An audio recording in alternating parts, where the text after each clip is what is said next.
What if I told you there are 3 simple protein tricks that can make your stomach look noticeably flatter in just a few days? Now, I'm not talking about some magic protein powder that melts away belly fat overnight. I'm talking about using protein strategically to control your hunger, stabilize your eating, preserve muscle, and make it easier for your body to tap into that stored body fat. And here's the important part. If you do these things correctly, you'll notice changes in just a few days on your waistline. So let's go ahead and dive in. But before we do, I'm Dr. Zyrowski. Thanks for hanging out with me today in another video. Let's go ahead and look at our trick number 1, okay? And this one is gonna be the simplest and the most underrated protein trick that you can use if you're trying to lose belly fat. And that is eat your protein first. That's the trick. And there's actually research behind it. In a study published in Diabetes Care, researchers took people with type 2 diabetes and they gave them the exact same meal on 2 different occasions. The calories and the macronutrients were actually completely the same. The only thing that they changed was the order in which the food was eaten. On one occasion, participants ate their carbohydrates first and then ate their protein and their vegetables. And then on the other occasion, they ate their protein and vegetables first, and then they followed that up with their carbohydrates. And the difference was actually quite remarkable. When protein and vegetables were eaten first, the participants had a significantly lower post-meal glucose response. The researchers found that the glucose was about 73% lower when protein and vegetables were consumed before the carbohydrates. Even more interesting, post-meal insulin levels were significantly lower when protein and vegetables were eaten first. Now, why might this happen, you ask? Well, when you eat your protein and vegetables before your carbohydrates, you're changing the way that your digestive system responds to the meal. Well, the combination of protein, vegetables, and fiber can slow the appearance of glucose in the bloodstream. And this isn't just something that's been observed in type 2 diabetics. You might be thinking, well, that's type 2 diabetics, that's not me. Well, there was another study that looked at people who had some insulin resistance, and most people do. It's estimated that like over 100 million people walk around with insulin resistance and don't even know it. That's pre-diabetes. And what they found is that eating protein and vegetables before the carbohydrates reduced the glucose response by 39% compared to eating carbohydrates first. There's also research specifically comparing carbohydrates first versus carbohydrate last eating patterns with people with type 2 diabetes. And what they found is that when carbohydrates were eaten last, the glucose was 53% lower and the glucose peak was 54% lower compared to eating the carbohydrates first. So here's the practical takeaway. Instead of sitting down immediately and eating bread, rice, potatoes, pasta, or other carbohydrates, start your meal with a protein and a non-starchy vegetable.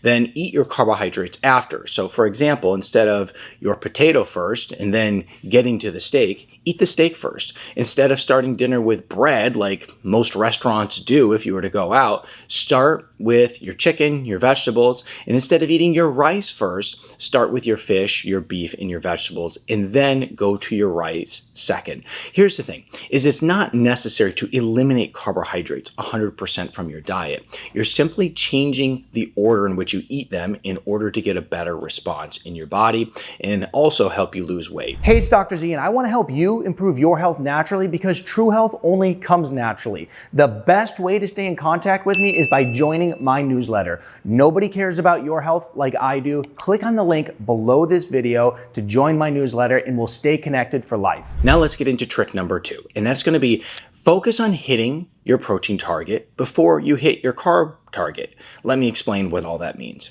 Here's a mistake that people make all the time. People obsess over eliminating carbohydrates. I see all the time on the internet, we don't need carbohydrates. Carbohydrates are useless. Carbohydrates serve a very important purpose in your body, and people who eat carbohydrates feel better than those who don't. But here's the real challenge. You're not eating enough protein. You don't need to eliminate all the carbohydrates in order to lose belly fat. You need to create an eating pattern that makes it easier to control your calories while maintaining muscle. And the protein plays a major role in this. Protein is also more thermogenic than carbohydrates and fat, meaning that your body uses more energy to digest it during this process.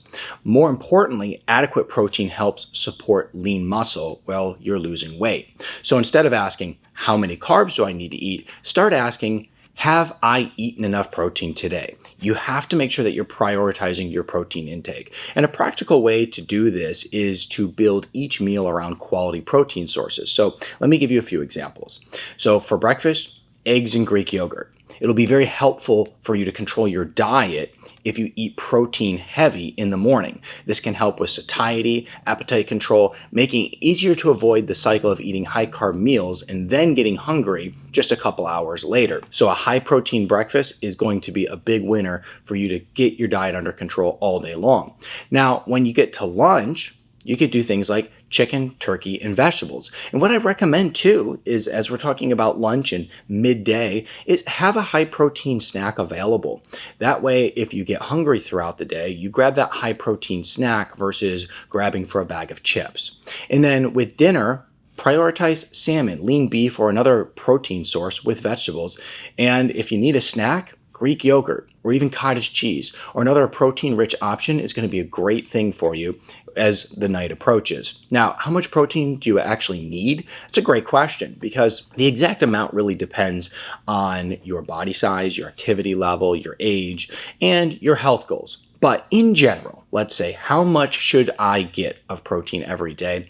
A good rule of thumb is going to be 0.8 times your ideal body weight. If you're somebody who exercises a lot and you're hitting the gym all the time, then you're going to a lot of times want to be 1-to-1, 1 gram of protein per 1 pound of ideal body weight. And when I'm saying ideal body weight, essentially what that means is that if you weigh 200 pounds, but your ideal body weight is 140 pounds, then you don't want to go and figure out your protein intake based off 200 pounds, but rather 140 pounds.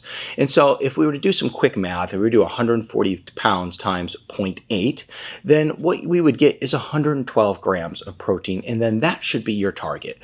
And for many of you, you'll find that you're consuming 30 grams of protein a day, 40 grams of protein a day. Typically, people are very much undershooting the amount of protein that they need throughout the day. So therefore, start working towards that goal. Okay, if you're undershooting a lot and then you're going to just try to go straight to that goal, it can feel a little uncomfortable. So what I always recommend to my patients is just start working towards that goal. And then over time, it'll be easier and easier for you to hit it. Let's go to our next trick here. And that is use protein to kill nighttime snacking. This is going to be something that will make a huge difference because most people blow their diet not during the day, not for breakfast. They blow it at nighttime. Typically not because of dinner, but because of nighttime snacking. You eat all day. You eat really good. Breakfast is good. Lunch is good. Dinner is good. Then 9:30 p.m. rolls around and suddenly you're standing in the kitchen eating cookies, chips, ice cream, or whatever else you can find. Does this sound familiar? Many people will eat healthy all day long and they'll put so much good effort, even intermittent fasting and everything, but they'll blow their diet within a 30-minute period at night. And it's simply due to snacking. And a lot of times it's just, you're not even thinking about it. You just do it, right? And feels good. Well, this is where protein can become a really powerful tool. Instead of going into the evening hungry, one of the things you can do is make sure that your dinner contains a substantial amount of protein that's going to fill you up and keep you full. And if you need something later, choose a protein-rich snack instead of some highly processed, calorie-dense snack. For example, Greek yogurt is a great thing that you could snack on. Also cottage cheese, which happens to be pretty trendy right now, I've noticed. And the reason for this is that cottage cheese is talked a lot because of the high protein content it has. In high protein for relatively few calories, a typical 1 cup serving of low-fat cottage cheese can roughly provide 25 to 30 grams of protein depending on the brand. And the best part is it's really filling. Protein tends to increase satiety, which can make it easier for you to eat fewer calories without feeling hungry. And then there's something really unique about cottage cheese that most people don't talk about, and that is the casein in it. It's casein rich. Much of the protein in cottage cheese is casein, and it's a relatively slow digesting dairy protein. And that's one reason cottage cheese is popular as an evening or even bedtime protein. Because when you consume protein before bed, you're less likely to have blood sugar fluctuations throughout the night and less likely to wake up at night as a result of that. Ultimately, ultimately improving your quality of sleep and making you able to get deeper sleep throughout the night. So that casein-rich cottage cheese, which is low calorie, high protein, is a trendy diet thing right now, and is something you could certainly put in at night in order to help hold you over and cut that late night snacking right out. Another good nighttime option is just a protein shake as well. And the goal isn't to eat endlessly throughout the night. The goal is to prevent hunger from driving you towards high calorie foods and a lot of snacking. If replacing your nightly junk food snack with a satisfying protein-rich option can cause you to consume fewer calories, your body weight will certainly start moving down. I'm Dr. Zyrowski, and if you loved this video, I bet you'll love this one next.